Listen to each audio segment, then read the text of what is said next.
What's up? It's Anecdote disrupting, we're vibing tonight. Trending topics in the spotlight, breaking down what's right. With smooth grooves and R&B, feel we bring the heat. Critical thought for everyday life, we're keeping it real. What's up? What's up? Echo Disrupted, Season 2, Episode 11. We in here. We in the building. Episode 11. Like, I've always wanted an echo chamber, excuse me. I thought you was gonna do flex or clue, drop a bomb. You know what? When we do contract renegotiations, I want that in the contract. Right. that we without a doubt need to have. That is non-negotiable. We need to have clues, bombs, and what does Flex do? Flex has horns? I forgot what Flex does. Yeah, he just keep repeating stuff repeatedly. There you go. But either way, always great to get back in. Always great to sit and discuss the hot topics, or at least some of them of the week, and where we are and where we appear to be going. Yeah, for real. So this is May 4th because things move at the speed of light. Yeah. Already. You ain't never said a lie. Yep. Goodness. Where do we want to start? Yeah, let's talk about your boy, Toupee Fiasco. Oh my God. Mr. Buffalo Wing Seasoning himself. His decision to go start a fight with China, a trade war with China, who happens to say, "Oh, y'all think we playing out here? Y'all think we soft out here? Y'all think it's a game?" You know the genius of this all, and I'm not sure how much of it you've seen in terms of all these different manufacturers coming out here and essentially lifting the skirt of the American and European major brands and saying all of this stuff is being made over here and you can get it for $9.99 if you want it. These Birkin bags that you guys are paying $30,000-$40,000 for, you can get it for $1,400 from us. It's the same quality. Viva Chinatown. They for real, right? They putting Canal Street on a global scale. Yeah, Canal Street, exactly. But the other thing is that the Chinese government has now given manufacturers the green light to now start selling. They essentially are saying, you can create the exact carbon copy and we will allow you to sell it. Because before they didn't do so because they were trying to protect the American and the European brands. They're saying, hey, you have to make these slight imperfections or these slight variances. So it's not the exact same thing. They now said, all right, no, we're taking the gloves off, go right ahead. Right. The goal for them is to essentially break the American hierarchy, right? Because the reason why anybody wants to wear these brands anyway is because to further drive the exclusivity, right? The difference between rich people and poor people, other than resources, is exclusivity. I can get this and you can't. I was having a conversation with my better half about the difference between luxury apartments and regular apartments. And my question to her was, well, you're into this real estate stuff. Tell me what the differences are. The grade of amenities. I said, what do you mean? Granite counters versus non-granite counters. Linoleum versus wood floor. Expensive fixtures versus the $90 faucet or the $150 faucet versus the $19.99 faucet. I said, square foot spacing, the same thing? The absolute same thing. I said, this is a goddamn scam. This is how they do it. You think you're getting over it. And reality is you're getting the same thing. It just look better. That's what they're doing. They're attacking that, right? Attacking that hierarchy, that societal hierarchy that America thrives on and that capitalism thrives on. You've got these Trump supporters that are saying, oh, he's playing three-dimensional chess. Y'all crazy. He's playing jacks. Trump is playing jacks while they're playing three-dimensional chess. So here he is. The ports are suffering. So the imports and exports are suffering. Businesses are going out of business. Yeah, small business. Yeah. Small businesses are going out of business, and the farmers now he's gonna have to bail out the farmers again, because during the first trade war, during his first term, he had to give them 28 or $82 billion in order to bail them out. It looks like he's gonna have to do it again. And these yahoos are like, oh yeah, Trump is saving us. He created a problem that he's bailing you out of. And by the way, that's going to come out of the taxpayers' dollars, while he's also saying he's going to eliminate income taxes. It's right from the tariffs. it's the strangest thing to watch the circle jerk And everyone who's any expert watching is saying, this is nonsense. this is Right. this is chicanery. Yeah.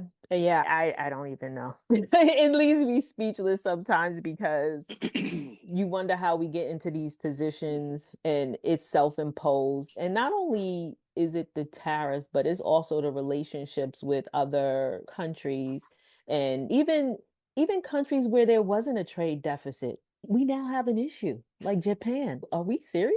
We have created issues where there were none. And then where there were some things where you can't just come in with a chainsaw, say China, now that's exacerbated. It's all around just ridiculousness. It's going to come to a head real Oh, it soon. is. It's already coming to a head because Yeah. so there was something I saw earlier this week, and I have no idea how true this is, but they said Trump is he's trying to get China to come to the table. We don't like you're 2%. I mean, is it 2 or 15%? I believe it's 2%. You're 2% of our business. This is inconsequential to us. But they're like, they're putting him on hold and playing Obama's speeches during these take that. So I'm like, Really? tell me that's not true. I That don't is know. so petty if that's what they're doing. But Hey. so he's begging them to come to the table, but that's one thing, but watching his supporters react to it, strange because you guys don't know how this goes. So let's say hypothetically he's right. Let's use a toaster as an example. A toaster typically costs let's say $50. Now he puts a tariff on it. That toaster is now $20 more expensive.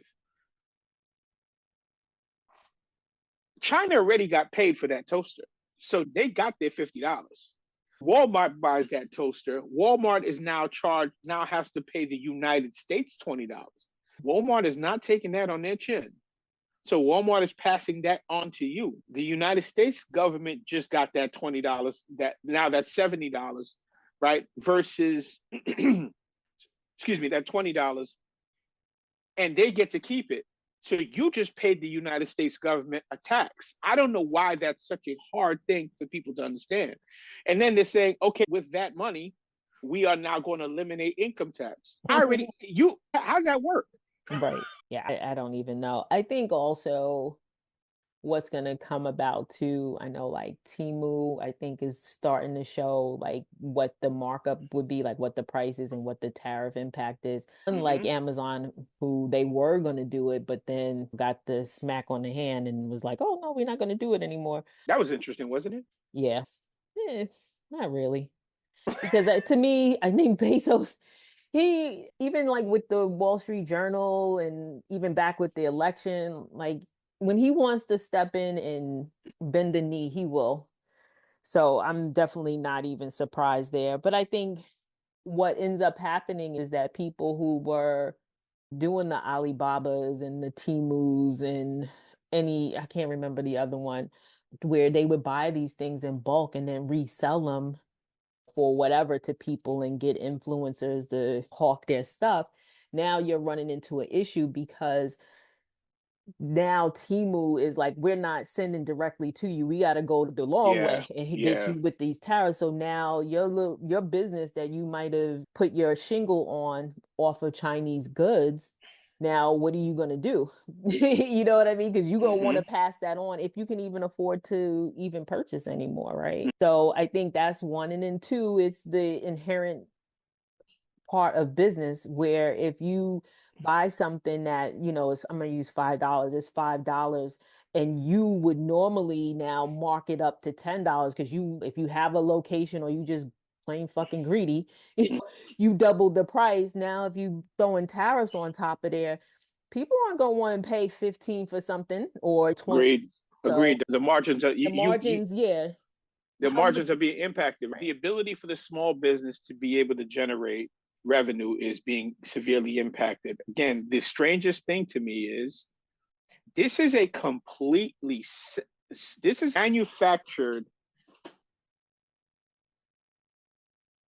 manufactured problem that actually was started by Reagan. Reagan was the president that started outsourcing our factories. They gave China the ability to do everything that they're doing. So China was down in the dumps. China was struggling. America in its greed and its desire, its corporate greed and desire to fill the coffers of the already rich and the shareholders of, call it whatever, ABC company, whoever it is, decided, okay, it costs too much to build in America. Let's offshore it. So now we get to keep those profits. What China said was, cool, we'll do it, but you got to tell us how to. The trade-off is you got to share the intellectual property with us. We got to know how you make it. So now what China did with their finances is with their newfound money, and they decided they're going to lift their people out of poverty. America did the opposite. America just gave more money. So the benefits or the financial benefits from those relationships and from those engagements with China went directly to corporate interests and their pockets. So now the rich got richer, the poor got poorer on this side of the ledger. On the other side of the ledger in China, they opted, no, we're going to educate our people. When Mr. Maybelline, also known as JD Van, said that borrowing from Chinese peasants, the Chinese responded and said, our middle class is bigger than your entire population. What you talking about, nigga? Like, literally, like, are you serious? Like, our middle class exceeds your entire population. You know what that's? That is, yo, bro, know who you're speaking to. That American arrogance is insane. Moving on. Just one thing on that, I think China still hasn't unleashed getting into the debt that they own of the US. At all. Japan, right? They still aren't playing. They could literally collapse the US. The United States. People don't get it. They don't, So people don't get it. Yeah. Everyone has been sold on the myth of the United States. Trump walking around here wearing a Pope outfit. Oh, he's the God of America, according to all these people. People have really bought into the myth of the United States, not understanding just how tenuous and how fragile America's position in the world is. Yeah, and I'll just add one fact. This is from usafacts.org. As of April 2024, the 5 countries owning the most U.S. debt are Japan with 1.1 trillion, China with 749 billion, the UK with 690.2 billion, Luxembourg 373.5 billion, and Canada 328.7 billion. Canada is already elbows up and whatever else they talking, but this, let me tell you, if any of these other countries at any point in time want to pull it, they can. At any time. What you think made Trump calm down the first time? They started selling off American bonds, and they were like, okay, never mind. Let's chill out for a little bit. Again, the epitome of white male arrogance. Put yourself in a position where somebody has to smack you on the hand and back you up, and all of a sudden you plead no contest. Oh, I didn't even know that's what was going on. My bad, yo. Okay, yo, you know what? My fault, homie. I'll chill out. We didn't have to go here in the first place. Literally. But either way, speeding through our issues with him, because I really don't want to get that focus with him. The constitutional crisis, his desire to just basically steamroll all of the court-ordered, I don't even want to go into court-ordered edicts, just in terms of how America operates. His willingness to steamroll all of that and watching the courts fight back and watching those engagements is interesting, right? Because we're now getting a chance to really see what these things, one, who wants smoke, at the district courts and at the appellate courts and Supreme Court's level. We're getting to see who's willing to fight. Of course, Clarence Thomas is always going to do what he does. Alito's going to do what he does. Those two are essentially in the bag. But the other justices seem to be, okay, let's keep reminding this dude, yo, homie, there are laws in place. I didn't think that they would have pushed back this much. Yeah, I think that's what's keeping those two, Alito and Thomas, from retiring. Because they could still buck out and leave, and this guy can appoint 2 other justices too. So I think as long as it's a little rub here or there, those nutbags can easily step down and he'll get 2 appointments. And we still got 3 years or whatever, how many, I It's don't even want to crazy. count. But anyway. It is crazy. I think the other thing is too the steady repeal of everything as it relates to black people's accomplishments here in the United States, and him now looking at taking the federal funds that are assigned to Howard University, $64 million, taking a look at removing that, taking a look at, I think there was something about schools. Shoot, what was it? Excuse me, I apologize for not remembering. It was related to, Not him saying Harlem. we're gonna get to that. But what do you call that? I believe they repealed the law that protected schools from being segregated. I believe that just happened a couple of days ago. I don't have it on the tip of my fingers, but that is now being discussed. As it relates to the Harlem reference with Stephen A. Smith, right? I think Stephen A. Smith wants to be a guest on our show, at least a subject on our show, on our podcast for every episode, because he always finds a way to get in the middle of it, right? So the reference to Harlem, Oh yeah, the reference to Harlem, and he was on News Nation, right? Again, going on all these quasi-conservative networks, right, to lend some credibility or to gain some credibility in that space. He asked Trump about his attack on education and citing his targeting Harvard's ability to just operate freely like any university should in the United States. And because it was a black voice on the other end, the first thing he references is the people in Harlem were defending me. I have such support from black people. Only thing Stephen A. Smith needs to do at this point is go shine somebody's shoes. While you are on that stage, right? Pull your shoe shine box out while you asking them dumb nigga questions and act like a dumb nigga and shine somebody's shoes. Right? Because bro, you have lost credibility. You run for anything, ain't no black people voting for you. Bro, you could run for dog catcher. Ain't no black people other than your family members and the dudes you cool with. Ain't nobody voting for you. You're not credible. Yeah, I don't understand how it's just not okay. We talking about Harvard, not Harlem. Period. But here's the other thing, right? I don't remember what the host's name was. The host asked him, "What does the Declaration of Independence mean to Trump?" ABC. His name will come to me.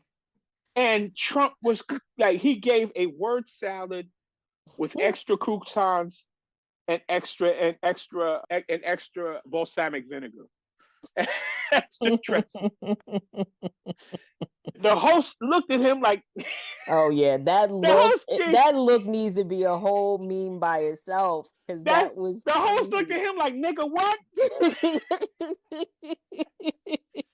I was like, "Oh my goodness, I can't believe that look was like what?" It was the host looked at him, "Nigga, what you say?" Wait, we looking at the same thing? Cause that was priceless. It reminds me of this is forgive me for this for this anecdote. When I was a freshman in high school, I was in an English class, and it seemed as though they were trying to place where everybody fits. They gave us sentence words, and that'll be brief. 10 words, I forgot what it was. You come back with a sentence. It's like second grade stuff. Didn't know that they were essentially trying to separate the wheat from the chaff. So one of the words was absurd, right? Again, I don't know what I said, but there was one young lady in the front of the class, and she said, "I'd never absurd that boy before." The teacher said, what did you say?" Said, "Could you mind repeating?" She says, "I never absurd that boy before." The teacher had the same look at that host and literally got up from his chair to see what word she had. Oh man. It reminded me of that because it's like, dude, look like, wait, how we get here? But it's the level of ineptitude, the level of incompetence. This is a charade. Honestly, sometimes I don't mean to cut you off. No, I please. apologize. I think I always go in between the agree, right? The ineptitude. But I was like, imagine if they could execute 100% fully, being sane, knew what they were doing, and didn't they 100 days, this would have been a wrap at the No, speed that they're going. but if they did, they wouldn't be on this mission, right? You wouldn't be trying to undo everything the United States is. You got to be a certain level of stupid, right? You have to be a certain level of stupid It's because that same arrogance. I think it's that same arrogance. Like, to me, the people that are backing them, they make their money. They feel like they can do whatever they want, be it Elon Musk, Peter Thiel, the other conehead dude. I can't remember his name right now. I think that they think that this is ultimately their jam. Like, they're not, how can I put, I don't think that they would know better. I think it's the same thing of what they learn, who they follow.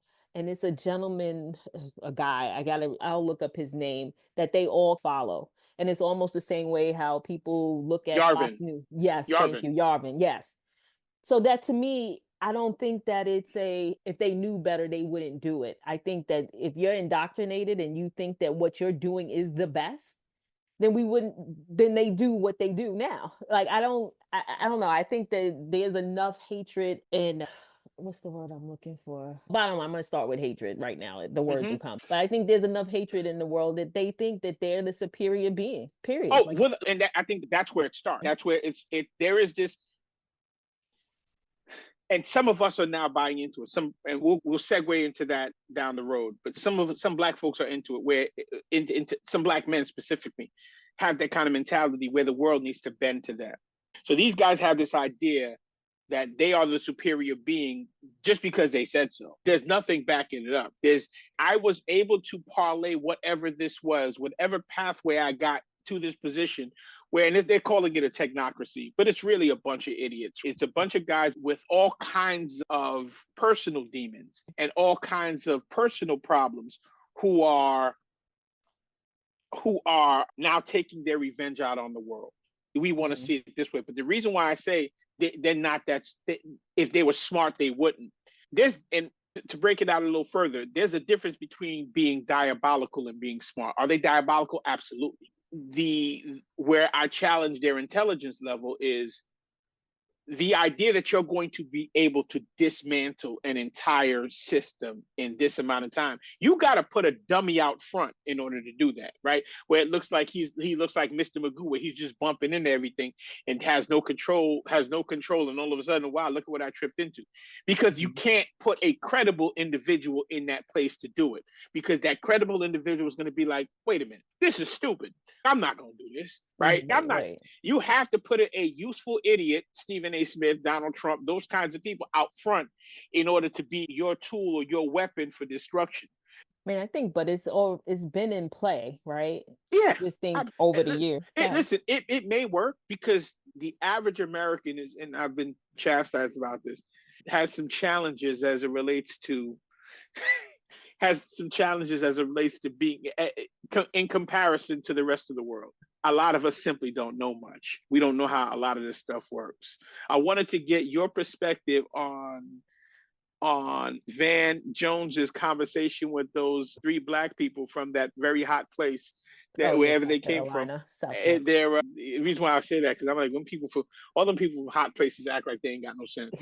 But I'd like to get your perspective on what you thought about that interview with those people. I didn't see the entirety of it, just because literally wanted to punch each of them in the fucking head. Like, I couldn't get through it. And I just think that, again, so there were 3 Trump voters this last time. I believe one of them did not vote for Trump the last time. The first time, yeah. I can't remember the women. It was 2 women and a dude, and I can't remember the whole dynamics of who did what or whatever. And then one of them did say, oh, when the question was asked if he would look to run for a 3rd term, would you vote for him? And then that person, I think it was one of the ladies, said no. The lady with the glasses. Yeah. She said no. And I was like, that's her divided line on this dude? Meaning her, this is it. He wants to run for a 3rd term. Never mind all this other stuff that's happening. But I think my big takeaway from it is that folks, one, they were falling into he's just trolling. All this stuff that he said and what he's doing is he's just trolling. He doesn't mean it. They are the epitome of when it hits you in your face Yep. and Yep. hard. Yep. Then that's when they'll start to realize it. And I think, unfortunately, or for whatever reason, thankfully it hasn't hit yet. These are the same people that Van needs to visit in September and see how they feel. What's going on? Let's see if y'all ready to keep that same energy. Exactly. What are your thoughts on it? You really want my thoughts? I know where know. it's gonna end up. I know. I hate dumb niggas. I'm sorry. I got no patience for dumb niggas. And I say that half-hearted, half jokingly, but half serious. I contend, and I'll continue to contend, we as a community can least afford to be ignorant about these things that are happening around us. If you listen to their commentary, and I'm not going to quote them, I'm not going to get into the details, but these are not sophisticated people. These are not sophisticated people. These are people who don't understand how any of this stuff works. Some of the points, when you hear people, Black Trump supporters in particular, the points that they make are so childlike. Right? It's he wants to make sure boys are boys and girls are girls. Who thinks about that? Like, how's that impacting how's that impacting your ability to be able to go feed your family? Is that did the groceries go down? They did not. Did gas go down? They did not. Eggs are still the same price, aren't they? And by the way, Trump's got a track record, right? He ran for president the first time. Take a look at that.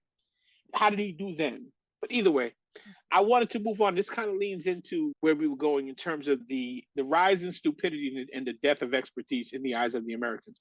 Using the engagement between Dr. Mark Lamont Hill and the cast, a couple of members of the cast from the Joe Budden podcast.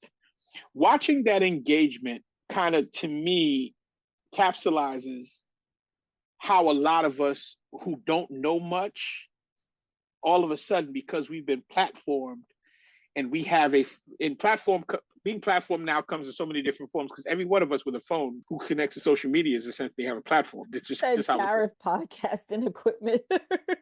Did you see that? Yeah. I'm sorry, but go ahead. No, that was so a 200% tariff. There are some really funny people right in the comment sections, right? But just that Joe Budden. So discussion. But watching that engagement, and they're talking about flat Earth versus round Earth. The fact that some of us think that's still a conversation is alarming.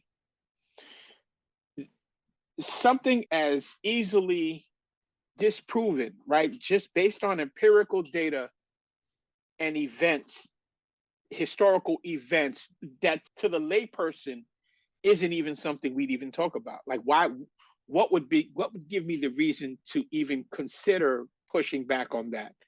But when you don't know anything, you become an extremist. And now you become an extremist that is now caught up in belief perseverance. Now you have to stay with whatever that point that you were making, because you got there through whatever scenic route of not education, but research that you've done, research for lack of a better term. So now you got to be stuck on this. Any grown man who's made it past the 12th grade ain't arguing about whether the earth is flat or not. Or grown woman, excuse me, for that matter. No, I get it. But it's a strange scenario to see where we are as a people, not only as a people, but as a country, to see some of the stuff that people are arguing. This kind of lends to people arguing over Dr. Fauci and COVID. All of a sudden, everybody's an epidemiologist. All of a sudden, we all have an understanding of how vaccines are made. I'm like, wait, I never thought about that. Listen, I'm somewhat intellectually curious. I never thought about how a vaccine is made prior to hearing you people complaining about how quickly this one was turned around. Like, is that a class that I missed in school? Like how to make a vaccine? Right, like workshop vaccine 101. Like, for real. But again, your thoughts, please. Yeah, I don't got time. You ain't messing with the I'm not messing with it. I'm not. I don't. Meaning that I think right now, and we gotta preserve our time and mental space on things that made sense. We got like a whole bunch of other things that are happening. I'm not going back with him. Good enough. Or Jamal, whoever. I ain't going back and forth with you. I hear you. In the words of Lil Duval, he ain't going back and forth with you, niggas. I'm not going back and forth with you. So you didn't see it, but I wanted to briefly talk about Sinners, which appears to be the movie of the decade. Shout out to them brothers for putting that together. Shout out to I saw it and was completely knocked off my feet. Did not know what to expect walking into the movies, right? I was sitting in there, and about a quarter way through it, I sat up. Wait, what is it? What y'all niggas doing again? It's like I said, literally, I sat up. Wait a minute, what are they doing? Because it's a period piece. It's about history. I'm engaged, right? Initially, I was take it or leave it. I'll see it when I go see it. But as I'm sitting in the theater, I'm sat back chilling, and I'm like, wait a minute, okay. As I'm watching it, I said, the interweaving of all the stories being told is nothing but brilliance. I expected the movie to go over a lot of people's heads. What I didn't expect was the reaction. I hear Latinos are bent out of shape about not being represented in the movie.